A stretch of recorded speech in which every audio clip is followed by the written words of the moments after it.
टिकण में छोरा तू त राउती कचे वारो दाड़ेल सनू शराई न रेंजर्स जे ऑपरेशन जो बुद्धि तव्हांजा वाशर ढिला थी विया आहिनि वतो था बूट पालिश कंदा ॼणा सही चवंदा आहिनि सोटो हुजे हथ में गॾ गोई न हणे। ओ साईं मां दाड़ेल न आहियां मोची आहियां सॼो ॾींहुं गिटिन में बूट पालिश करे बच्चनि जी रोज़ी कंदो आहियां। बाबा कचे में ऑपरेशन जो ॿुधण खां पोइ मुंहिंजी त शलवार ई हाइड्री लॻी पई आहे। रुॻो अॼोके ॾींहं में 3 भेरा शलवार मटाई आहे।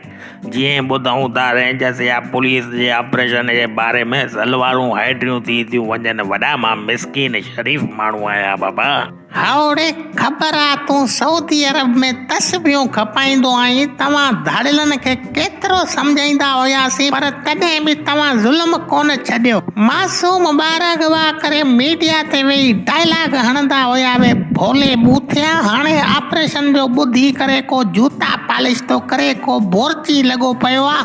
अञा त पीओ रेंजर्स अचे थी तव्हांखे वठण वॾे ढोल धमामनि सां बाक़ाइदा इको साउंड हलाए करे तव्हांखे नचाईंदा हलंदा। पुट तव्हां घणा मज़ा वरिता जे टाइम ॾिस मुछनि खे अधु किलो तेल हणी मीडिया ते चङा मुर्स थिया वेठा आहियो। साईं मां माफ़ी थो वठां मुंहिंजे अबे ॾाॾे जी तौबा मुंहिंजी जान चढ़ाए। मां ॾुआरी न आहियां। मोकल जे टाइम स्कूल जे ॿाहिरां बीठो हूंदो हुयुसि। नंढड़ा ॿार स्कूल खां ॿाहिरि निकिरंदा हुया त उन्हनि खां फंटा पला खसींदो हुयुसि।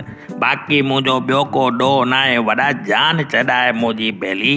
हंगाए टिकण में हाणे आयो न उठ पहाड़ हेठियां तुंहिंजूं मुछां पटे हुनजा पोपट ठाहींदा। जंहिं टाइम ॾिस मीडिया ते कॾहिं उलमानि खे थो ॻाल्हाई तुंहिंजे पिणे जी बादशाही आहे। भलो हिन में ठही त सभिनी खां माफ़ी वठाए पंहिंजे पाण खे हुकूमत हवाले कर न त कुते जी मौत मरंदे।